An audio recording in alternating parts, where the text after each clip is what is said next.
Davy party के निकलते ही रोहित को कृष्णा की कॉल मौसूल हुई। यस, उसने कॉल अटेंड की। सर, 3 गाड़ियां सीआई हेडक्वार्टर से निकली हैं। सबसे अगली गाड़ी में आतिफ मौजूद है और मैं इस वक्त उनके ताक़ुब में हूं। उनका रुख लियाकताबाद की तरफ है। मैंने आपसे पूछे बगैर उनका ताक़ुब शुरू कर दिया है कि कहीं ये गैप ना हो जाएं। अगर आपका हुक्म हो तो उनके ताक़ुब में रहता हूं, वरना वापस अपनी ड्यूटी पे चला जाता हूं। आतिफ को अच्छी तरह पहचान तो लिया था ना? सर, कार की अंदरूनी लाइट ऑन थी। मुझे पहचानने में कोई गलती नहीं लगी। उसकी वजह से तो मैंने ताक़ुब करने का फैसला किया है। ठीक है, तुम ताक़ुब जारी रखो। मैं निगरानी के लिए किसी और को भिजवा देता हूँ। मुझे अपडेट रखना। और फिर कृष्णा की ठीक है सर सुनते ही उसने राब्ता मुनक़ते करके डेवी का नंबर मिलाना शुरू कर दिया। उसे सारी सूरत हाल से आगाह करके वो रणधीर की तरफ मुतवज्जे हुआ। रणधीर, एक गलती हो गई है। क्या सर? कृष्णा और शंकर सीआई हेडक्वार्टर की निगरानी पे मामूर थे। शंकर को बुलाने के बाद हम उसकी जगह दूसरा बंदा नहीं भेज सके हैं, रणधीर ने कहा। सर, हमें क्या मालूम था कि वो रात के इस टाइम बाहर निकलेगा। बहरहाल अब भी कुछ नहीं बिगड़ा और जहां तक मेरा अंदाजा है आतिफ फाजिल खान से हासिल की हुई किसी मालूमात के बल पर छापा मारने जा रहा है। ऐसा ही है, मगर कहां?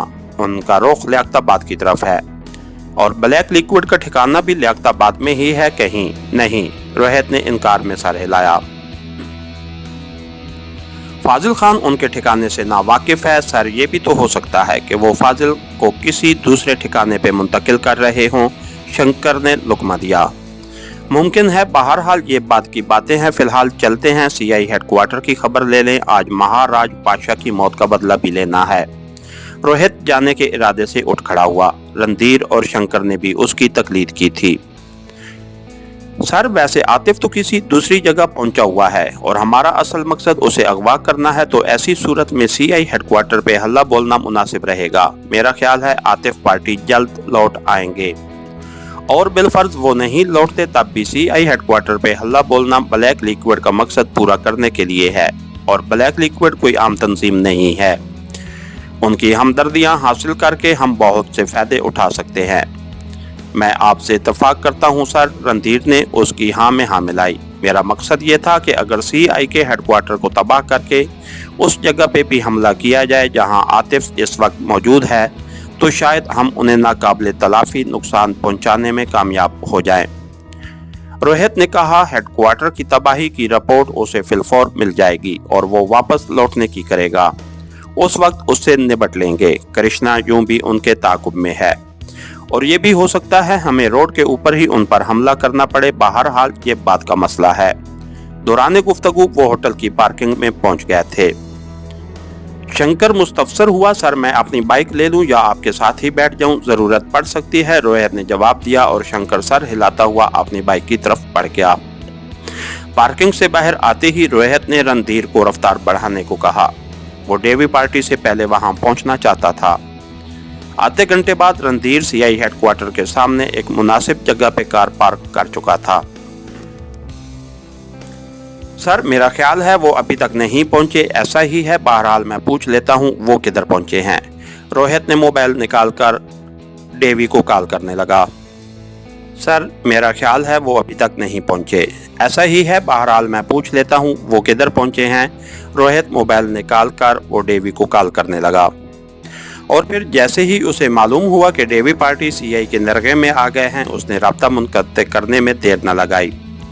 रणधीर, तुझे अंदाजा हो गया होगा। राब्ता मुनक़ते करते ही वो खामोश बैठे रणधीर से मुखातिब हुआ कि ब्लैक लिक्विड सीआई के शिकंजे में आ गई है। जी सर, वापस चलो, अब यहाँ टिकने का कोई फायदा नहीं। और रणधीर ने इस बात में सर हिलाते हुए वापसी का कसद किया, जबकि रोहित कृष्णा का नंबर डायल करने लगा और फिर दोबारा आतिफ की आवाज सुनकर उसका दिमाग खोलने लगा था।